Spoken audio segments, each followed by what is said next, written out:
Assalamualaikum warahmatullahi wabarakatuh. Perkenalkan, nama saya Adelia Dwi Cahya dari kelas 11 MIPA 3 nomor absen 1. Di sini saya akan menjelaskan bab 5 tentang menebarkan Islam dengan santun dan damai melalui khutbah, dakwah, dan tablik. Yang pertama, menjadi duta Islam yang damai. Mayoritas umat Islam banyak yang memilih diam jika berhadapan dengan persoalan yang rumit. Contohnya aksi teror bom oleh sebagian oknum, ikhtiar memerangi kemaksiatan dengan cara-cara yang kasar dan menakutkan, mau menang sendiri saat mengutarakan argumen, atau karena unggul sebagai mayoritas, serta sangat abai dengan keberagaman. Semua pandangan itu tentu tidak benar.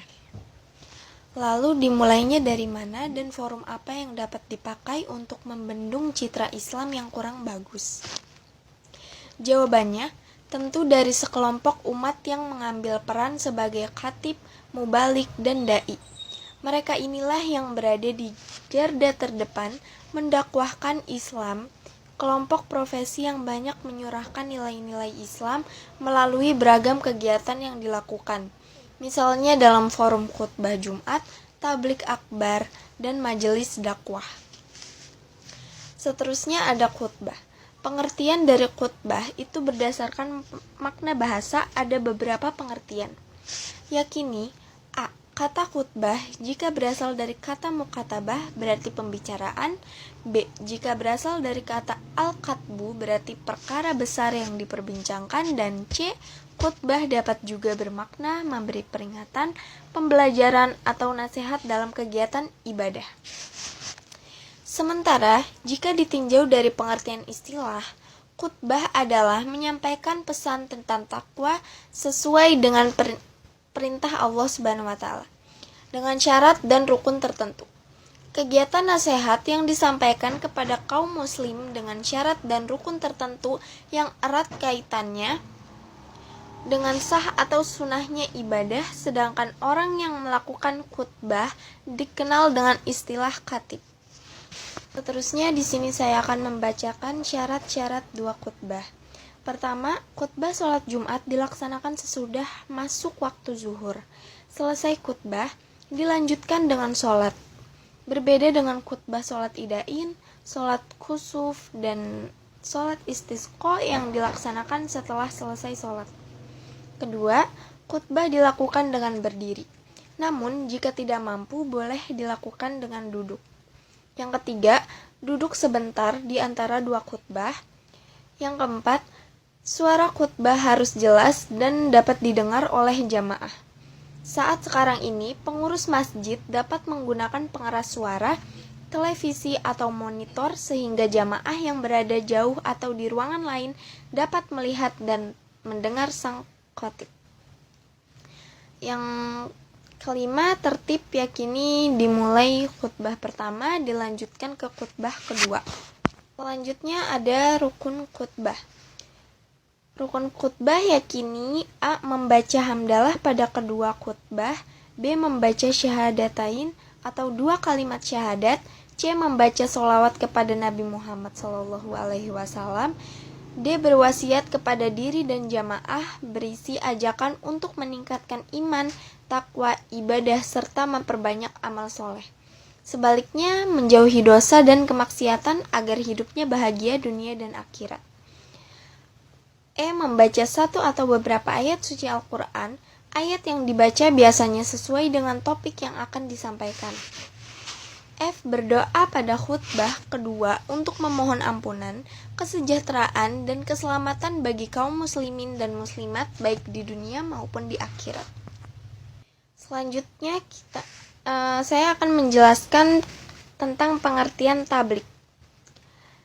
Pengertian tablik jika ditelaah menurut bahasa, kata tablik berasal dari kata bolaga yabaligu tabliga, yang berarti menyampaikan atau memberitahukan pesan atau ceramah secara lisan atau perkataan.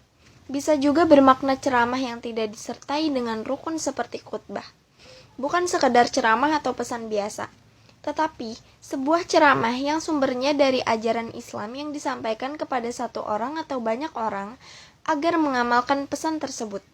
Karena fokusnya kepada pengamalan pesan, maka tabligh harus dikemas sedemikian rupa agar menarik, tidak membosankan, tidak menggurui, dan disampaikan secara sopan. Adapun orang yang menyampaikan ceramah atau pesan disebut mubalik, atau laki-laki, atau mubaligah, atau perempuan. Kan pengertian tersebut, tabligh merupakan bagian dari dakwah. Tabligh lebih banyak berisi pesan atau ceramah lisan dan perkataan, sementara dakwah lebih luas aspek kehidupan muslim. Khusus di Indonesia, konsep tabligh menjadi agak rancu karena adanya kegiatan tabligh akbar yang biasanya tempat dan pesertanya lebih besar serta diisi dengan zikir bersama, sehingga terjadi perbedaan konsep yang tertanam pada benak masyarakat umum. Dalil adanya tabligh yaitu orang-orang yang menyampaikan risalah-risalah Allah, mereka takut kepadanya dan tidak merasa takut kepada siapapun selain kepada Allah, dan cukuplah Allah sebagai pembuat perhitungan. Ketentuan tabligh berikut ini ada beberapa ketentuan dan tata cara yang harus diperhatikan terkait dengan pelaksanaan tabligh. Ketentuan tabligh. Tabligh dilakukan dengan cara yang sopan, lemah, lembut, tidak kasar, dan tidak merusak. Menggunakan bahasa yang mudah dimengerti oleh jamaahnya, mengutamakan musyawarah dan berdiskusi untuk memperoleh kesepakatan bersama. Tata cara strategi tabligh harus merujuk dari teladan Rasulullah SAW dan para sahabatnya dalam melaksanakan dakwah atau tabligh. Jika tidak, tabligh yang bertujuan baik malah merubah menjadikan citra Islam semakin menurun. Tidak bagus, bahkan merusak citra. Tentu semua itu harus menjadi kesadaran bersama. Selanjutnya, peragaan atau praktik bertabligh.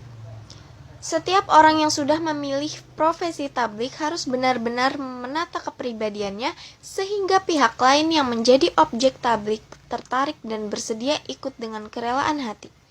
Itu sebabnya diperlukan banyak persyaratan yang harus dipenuhi. Seperti paparan yang sudah disebutkan, juga banyak menempuh jalan persuasi dan mengedepankan pendekatan budaya masyarakatnya. Sebagai bagian dari peragaan atau praktik bertabligh, maka ada tahapan langkah-langkah yang harus diikuti, antara lain sebagai berikut. 1. Tahap persiapan. Rujuklah dan pelajari materi tabligh agar sesuai dengan kebutuhan jamaah atau audiens. Yang kedua, tahap pelaksanaan.